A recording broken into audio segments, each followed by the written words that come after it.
incomodo um pouco com as pregações, a maioria das pregações da atualidade, porque elas só apresentam, digamos assim, um lado do Evangelho. Elas não estão muito preocupadas com a totalidade. O Paulo, por exemplo, disse assim: nunca deixei de vos anunciar todo o conselho de Deus. O profeta Isaías nos diz que Jesus veio a anunciar o ano aceitável do Senhor, mas ele também veio para anunciar o dia do juízo do nosso Deus. Davi cantava a misericórdia, mas ele cantava o juízo também. As pregações, e você julgue as pregações, porque a Bíblia nos manda julgar as profecias, julgar as pregações. Elas têm que ter a totalidade da mensagem do Evangelho. Se eu chegar aqui e ficar falando para você só as coisas, entre aspas, boas, só as coisas positivas, só as coisas que você gosta de ouvir, só as coisas que você se interessa, e eu não mostrar o dia do juízo de Deus, não lhe advertir, não dizer a você as coisas como elas são, você poderá se enganar. É como eu estivesse te anestesiando e você caminhando a passos largos na direção do inferno. O nosso Senhor, e esse quadro é o quadro das palavras de Jesus, ele alertou, ele advertiu, ele falou sério. E para mim, nós vamos ler Lucas, vamos ler vários textos, mas eu vou começar em Lucas 17:32. Abra aí, dentro do contexto da vinda súbita do reino de Deus, da volta de Jesus. Para mim, são as palavras mais solenes de Jesus. As que mais me perturbam, se você quer saber, as que mais me causam arrepio e preocupação. Ele disse assim: lembrai-vos da mulher de Ló. Olha que pregação, que sermão. Palavras tão curtinhas, lembrai-vos da mulher de Ló.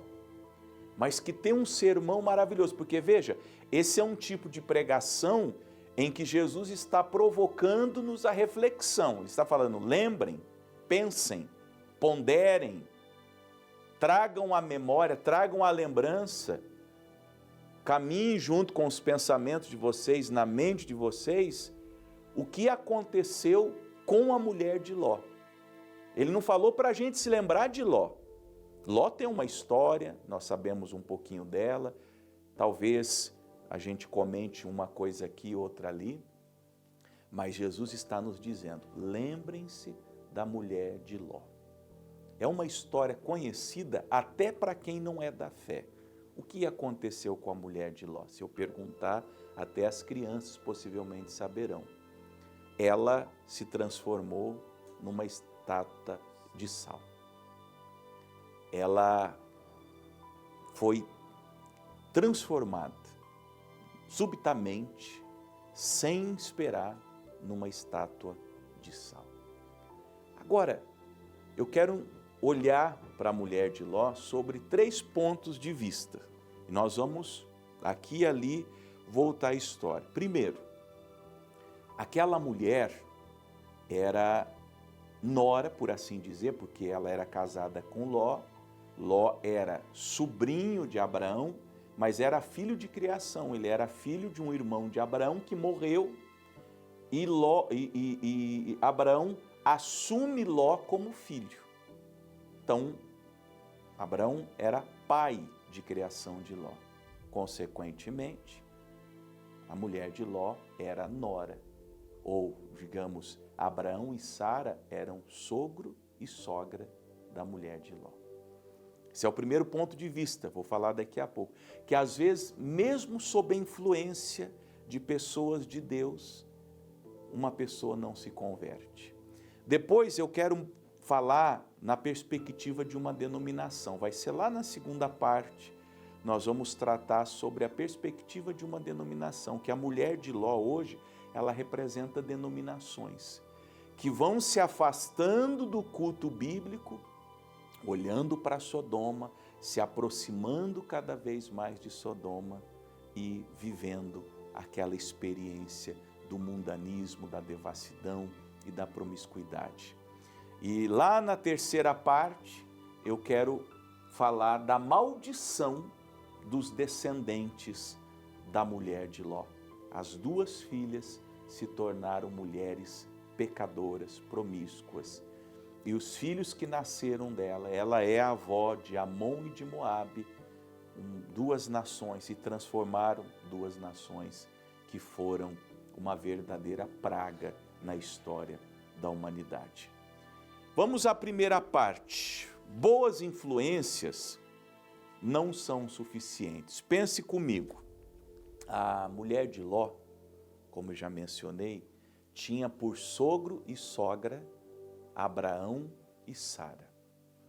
Tudo que a gente sabe de Abraão e Sara estão contidos no livro de Gênesis, há relatos no Antigo Testamento, há relatos também no Novo Testamento, nas palavras de Jesus, na carta aos Hebreus, naquela galeria dos heróis da fé. Paulo fala no capítulo 4 muito de Abraão. Mas agora você imagina, pensa comigo, que a mulher de Ló convivia com Abraão e Sara. Aquela mulher tinha experiência de mesa, de finais de semana, de viagens. A mulher de Ló, vamos chamá-la a senhora Ló, porque a Bíblia não menciona o nome dela, e essa é uma característica bíblica, quando a mulher ela tem uma honra, o nome dela é mencionado, geralmente quando não tem muita honra, não se menciona. Então vamos chamar a senhora Ló, viveu sob a sombra de Abraão. Ninguém mais, ninguém menos do que o pai da fé, amigo de Deus.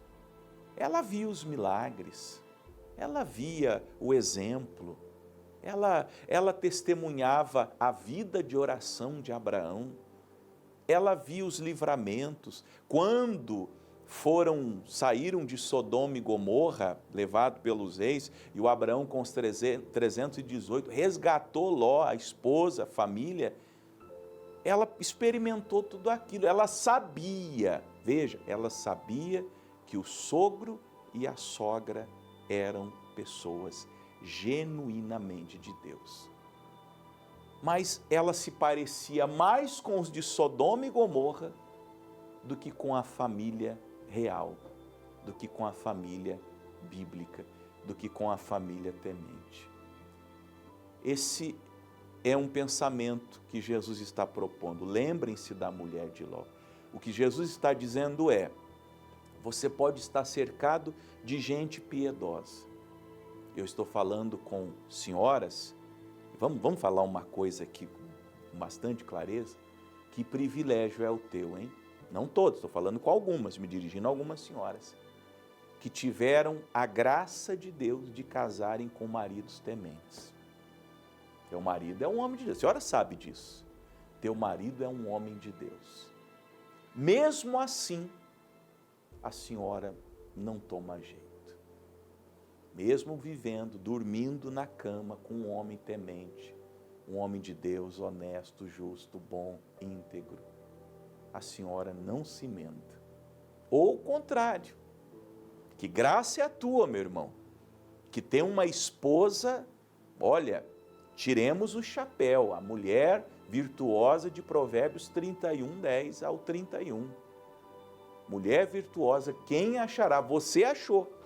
Você casou com uma mulher carinhosa, com uma mulher trabalhadora, com uma mulher que cuida dos seus filhos como ninguém.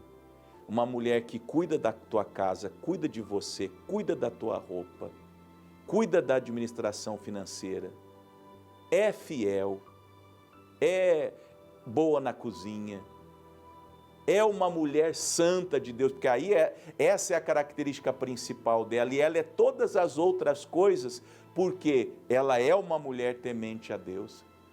E mesmo vivendo com uma mulher tão temente a Deus como a sua esposa, o senhor não toma vergonha nessa cara e não se converte. É impressionante, é isso que Jesus está dizendo. Olha, olhem a mulher de Ló, lembre dessa mulher. Ela era influenciada, e olha, o marido dela, nós lemos em 1 Pedro, era um homem justo também. Então ela tinha Ló como exemplo, que era o próprio marido dela, ela tinha Abraão, o sogro, a Sara, a sogra, como pessoas em quem ela poderia se espelhar e dizer, eu vou ser uma mulher diferente. Mas não, a senhora Ló gostava do mundo, a senhora Ló gostava de Sodoma e Gomorra, a senhora Ló gostava do pecado, a senhora Ló gostava do que o mundo proporcionava. E não se deu conta que o juízo estava chegando. Ah, você que tem pais piedosos, você que nasceu, como se diz, no berço evangélico, que privilégio. Eu não tive esse privilégio. Quem dera eu tivesse nascido num lar evangélico.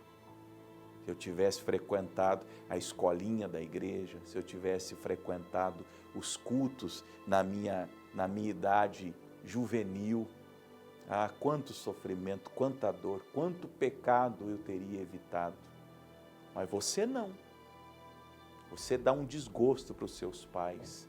Você é um desgosto para os seus pais, porque por mais que os seus pais orem por você, por mais que os seus pais te levem para a igreja, por mais que seus pais sejam um exemplo de uma conduta santa, honesta, justa e boa, você não se emenda, você não se acerta com Deus. Lembrai-vos da mulher de Ló. O bem não a influenciava mais. O bem não comovia o seu coração. A santidade não lhe atraía.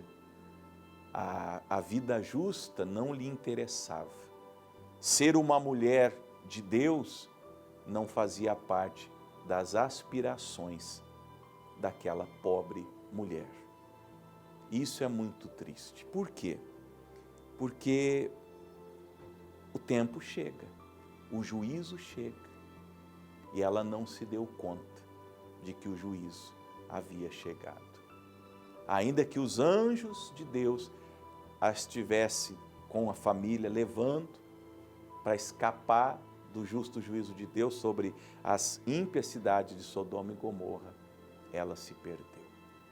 Isso nos leva um pouquinho mais à frente, e o Clébio vai colocar agora Lucas 17, do 34 ao 36, ainda palavras de Jesus, na continuação desse texto, Lucas 17, do 34 ao 36, olha o que vai acontecer com pessoas que moram, que convivem, que têm amizades. Você que tem um pastor amigo, tem um pastor, você conhece um pastor que é um homem de Deus. Eu estou falando com pessoas, porque hoje, como esse meio cresceu bastante, você conhece um pastor, você conhece um homem de Deus, você tem um vizinho, você tem um colega de trabalho, cristão genuíno, cristão nato. Toda a vida cristã manifestada naquela pessoa com quem você convive, vocês são amigos. Mas olha o que Jesus diz nesse texto. Digo-vos que naquela mesma noite, quando Jesus voltar, olha o que vai acontecer. Estarão dois numa cama, marido e mulher. Um será tomado e o outro será deixado. Imagina? Salvação é individual. Minha mulher é de Deus, mas o senhor não é, o senhor vai ficar. Meu marido é de Deus, pastor, que homem de Deus. Ele vai subir com Jesus, a senhora vai ficar. Olha que palavra, são palavras de Jesus, não pastor Fernando, comedor de arroz e feijão, não.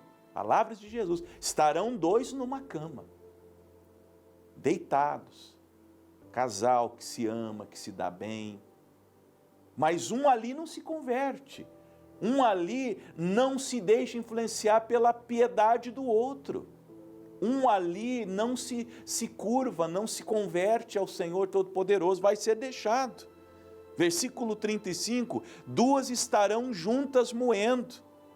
uma será tomada e a outra deixada. Duas amigas, amicíssimas, amigas da vida. Mas essa amiga deixada nunca aceitou ir na igreja com a outra amiga, nunca aceitou ser a mulher de Deus. Ela admirava, ela falava: amiga, eu te admiro. Quando ela tinha problemas, ela dizia: amiga, ore por mim. E a amiga de Deus orava e Deus atendia e a abençoava. Mas ela não quis ir para a igreja, ela não quis se batizar, ela não quis se converter, ela não quis abandonar os seus maus caminhos. Naquela noite, as duas estarão juntas no trabalho, estarão juntas passeando, estarão juntas no chá da tarde. Uma vai ser levada para o céu, a outra vai ser deixada. Olha a continuação ainda do versículo 36. Dois estarão no campo, dois amigos, dois irmãos nessa vida.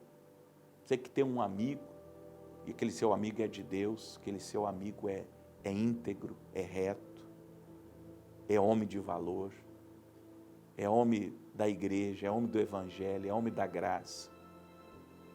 Você gosta dele, ele é seu amigo de verdade, mas você vai com ele para todo lugar, menos para a igreja. Ele te convida na casa dele e você vai, ele te convida para viajar. As famílias viajam juntas, você gosta da presença dele, mas sempre que ele te convida para a igreja, você não vai. Ele te presenteou com uma Bíblia, você nunca leu a Bíblia que recebeu de presente desse amigo piedoso. E veja, vocês estarão no campo, os dois juntos trabalhando. Um será tomado e o outro, você que não se converte, você que não se deixa influenciar pela piedade, será deixado. Cuidado, essa é a primeira parte e a primeira lição. Lembrai-vos da mulher de Ló. A mulher de Ló não se deixou influenciar pelo sogro e pela sogra que tinha. Espero que você se deixe influenciar pelos bons, que são poucos. Abraão e Sara e Ló, marido dela, eram três justos, três piedosos, comparados com Sodoma. Sodoma era muita gente pecadora, mas ela tinha que ter se voltado para esses três piedosos. Talvez porque ela pensasse: só tem 3 pessoas buscando a Deus que eu conheço, o resto que eu conheço são todas pessoas pecadoras, eu vou seguir os pecadores. Nesse sentido, não siga a maioria. A maioria é burra, a maioria é sempre burra, sempre. Escreve isso, a maioria sempre está errada. Nas questões espirituais, fique mais atento onde estão os poucos, porque onde estão os poucos, possivelmente estão os mais preciosos. Estão aqueles que são verdadeiramente influenciadores das suas decisões piedosas e espirituais. Amém?